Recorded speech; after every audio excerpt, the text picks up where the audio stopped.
muchos años, cada mucho tiempo, a una institución ya clausurada como muchas del Estado que llamaba el Servicio de Erradicación de la Malaria. Entonces, tuve la fortuna de estar en Bichada, Putumayo y Amazonas, pues con la Universidad Nacional trabajando en temas de malaria. Por tanto, considero que esto ha sido una innovación grande, el cambio en el esquema de tratamiento en los últimos 3 o 4 años. Ahora, tengo también que decirles que el día 25 de abril se celebra el Día Mundial del Paludismo, de la malaria. La malaria es un problema de salud pública en países tropicales y subtropicales. Como lo vamos a ver más adelante cuando hablemos de dengue, necesariamente estamos hablando de una enfermedad que se manifiesta en muchas zonas del planeta, con base en la latitud y con base en la altitud. O sea, depende de circunstancias puramente ambientales que favorecen el desarrollo de estas enfermedades. Todas las enfermedades que vamos a tratar hoy necesariamente son enfermedades transmitidas por vectores. Entonces, el papel del vector en la perpetuación de la enfermedad es muy importante y complica el tratamiento, porque no solamente el hecho de tratar al paciente, el hecho de generar vacunas, es también el hecho de la erradicación de las fuentes de transmisión que son los vectores. Miren lo que dice, la CDC reporta 300 a 500 millones de casos y más de 1 millón de ellos son fatales. Matan mucho más frecuentemente que otras enfermedades infecciosas. Y la enfermedad aumenta cada vez más, especialmente en países donde haya problemas de salud social, de orden público, como es Colombia, por el desplazamiento forzado de comunidades, pero además de eso, por el desplazamiento de el calor hacia zonas cada vez más lo que eran anteriormente más hacia allá de los trópicos. Entonces estamos diciendo que hay riesgo por desplazamiento a climas cálidos y que las zonas cálidas cada vez son mayores por el fenómeno del calentamiento global. En América se estima que el 14% de la población tiene riesgo de enfermar o morir por malaria.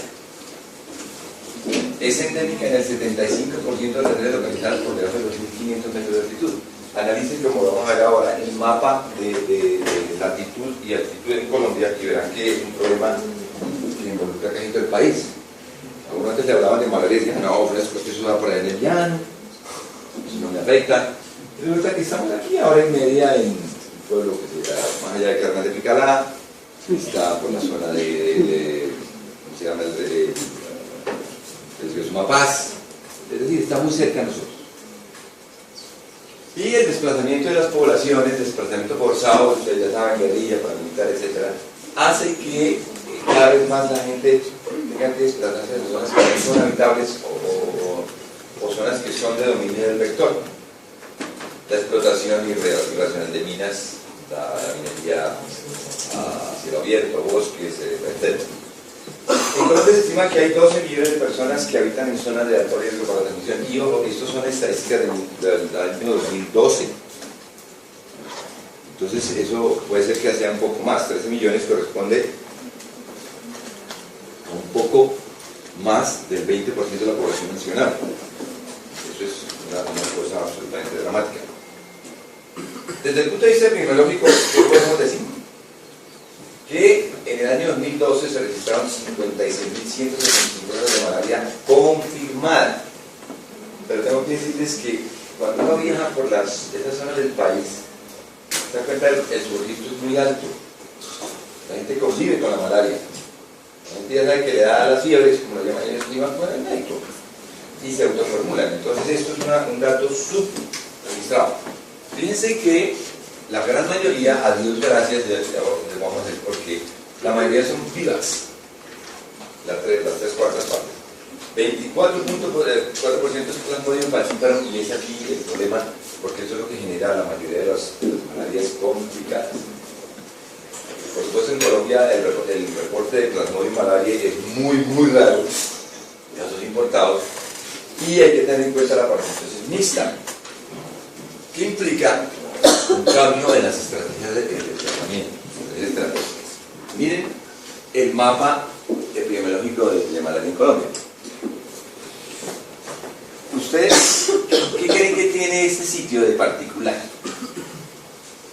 Este sitio de Colombia. Miren a dónde comunica. Con el Urabá antioqueño, una zona que, ajá, ¿tú eres de allá? ¿Qué zonas en particular, qué tiene en particular esta zona? Una pena, pero es una zona de paramilitares, zona ahora de requerimiento de miles de problemas de orden público que generan que aquí haya desplazamiento forzado por miles de razones. Y eso es lo que ha hecho aquí que el suroriente antioqueño, el noroccidente antioqueño y la zona que va al Urabá es una zona altísimamente endémica de malaria por eso. Por supuesto el Chocó, el medio Baudó y el río Atrato. Esta zona del Patía y del Cauca es zona muy, muy alta, por ejemplo la zona de Tumaco, son zonas que por el clima, por razones también de malas condiciones de salud, la gente se desplaza mucho, y son zonas en donde va a prevalecer fundamentalmente la malaria. Tuve la dicha de trabajar en esta zona, por acá, Puerto Carreño, y por acá en el Amazonas, y son zonas endémicas, pandémicas de malaria. O sea, seguimos siendo zona de mucha incidencia de malaria. Pero lo que quiero que entiendan ustedes es que no solamente en esa zona, fíjense que se dan en casi todo el país. De pronto uno dice, pues aquí no está Bogotá, por supuesto que en Bogotá no se da, y los que se daban son casos importados de que vienen recientemente de zonas endémicas. Aunque, ojo, nunca pierdan de vista el diagnóstico diferencial de malaria, aunque el paciente haya estado hasta hace menos de 2 años en zona endémica. El VIVAS tiene formas tisulares que pueden reverdecer o repetir, aunque el paciente haya estado expuesto a hace más de 2 años en zona endémica. Tengan en cuenta eso. Entonces, fíjense que las zonas más prominentes son estas: Antioquia, lo que yo les decía, al lado del Urabá antioqueño, Chocó y Nariño, por muchas razones: lluvia, humedad, etcétera, y de orden público. Estas son estadísticas de malaria por edades. Pero fundamentalmente ustedes tienen que tener en cuenta en el campo de pediatría que eso no es una enfermedad necesariamente de adultos. Fíjense que la prevalencia en este grupo es, pues no es que sea la más importante de todos, pero ya uno tiene que pensar en niños pequeños en la incidencia por malaria. Fíjense, de vidas, sumen todo esto hasta los 14 años y a un buen porcentaje. Como que no es necesariamente una enfermedad del adulto, sino también niños expuestos. Y estos son el consolidado de la Semana Epidemiológica del 2012 de los casos reportados por especie. Para que tengan ustedes claro el panorama epidemiológico, VIVAS, que lejos es más frecuente, falciparum y formas mixtas. Puede ser. Esta es una cuadra muy importante que muestra la proporción de demora entre el inicio de los síntomas y el momento de la consulta. Lo que yo les decía, la experiencia que yo recogí en esos años es que la gente convive con la fiebre. La fiebre de la malaria, ya la vamos a revisar, es característica dependiendo de la cepa que produzca. Y la gente ya sabe que tiene malaria. Empezó con escalofríos, con temblor terrible. Pueden estar en Puerto Carreño a 41 grados centígrados, pero tienen necesidad de echarse 3 collas encima. Y luego sí se desencadena la fiebre. Dicen tecnomalaria. Aquí en el bolsillo guardan la hoja coca y las tabletas de lo que sea, y ellos mismos hacen el tratamiento. De modo que la frecuencia con que van al médico es porque se complicaron. Definitivamente no hay una correlación entre la cantidad de casos y la cantidad de casos reportados. Ok, y la mortalidad por malaria sigue siendo importante. Entonces, ¿de qué se trata la malaria? Es una enfermedad causada por el Plasmodium, que pertenece a la clase Sporozoae, que tiene estas variedades. El falciparum, que es el que tiene, afortunadamente en Colombia, menos frecuencia que el VIVAS, pero mayor virulencia, y que vamos a ver en la fisiopatología, que genera unos daños importantes en la membrana del eritrocito, que genera la citoadhesividad y que genera los trastornos circulatorios que produce el falciparum. El VIVAS es el más frecuente, especialmente, por ejemplo, la Orinoquía y el Chocó, el ovale, que es muy raro en Colombia, y malaria, que es exótico, esos son de África. Está transmitido o transportado por un vector que llama el Anopheles hembra, que es el vector transmisor que inocula el esporozoito. Aquí yo quiero que ustedes, porque a mí me piden preguntas para el examen, la doctora María Belén, entonces me toca, que tengan en cuenta el ciclo. No es completo. El ciclo del bicho. Porque hay una fase sexual y una fase asexual. Una fase en el mosquito, una fase en el humano. Eso les da a ustedes una idea de cómo evoluciona desde el punto de vista antigénico el bicho y en qué se basa el desarrollo de las nuevas vacunas para la malaria. Lo que tienen en común el Anopheles con el humano es el esporozoito, y en eso se fundamenta la vacuna. Entonces la transmisión puede ocurrir fundamentalmente por eso, pero básicamente es por el picotazo pues, del Anopheles hembra. ¿Cuáles son los factores epidemiológicos que predisponen a la malaria? Primero, el hombre es la fuente de infección porque tiene los gametocitos o formas sexuadas del parásito que absorbe el Anopheles para que a su vez el Anopheles inyecte, pues, pique a un receptor susceptible o que no esté inmune. Otros factores secundarios pueden ser los factores puramente ecológicos, como el nivel del mar, la temperatura, la pluviosidad, la humedad atmosférica, etc. ¿Cuál es el ciclo vital del parásito? Yo los invito a que analicemos este ciclo con tranquilidad, no pensemos que eso no es... tomemos este, que es más bonito. Fundamentalmente hay dos fases. Una fase que es la fase que se desarrolla dentro del intestino, del aparato digestivo del Anopheles, y otra que se desarrolla en nuestro organismo. ¿En qué momento entran en contacto las dos fases? Acá. Cuando el mosquito toma una muestra de alimenta de sangre e inyecta el esporozoito. Empecemos con el esporozoito aquí en nosotros, ¿cierto? El esporozoito tiene una avidez importante tisular por las células hepáticas, y aquí cada tipo de bicho de Plasmodium varía en su, digamos, susceptibilidad o su voracidad por la célula hepática. El caso es que todas llegan al hígado, allá infectan la célula hepática, se forma el esquizón, hipnozoito también llamado. Este esquizonte aquí puede desarrollar la parte primera de la enfermedad, que es variable para cada cepa. En el esquizonte va desarrollándose y tiende a desarrollar varios estadios.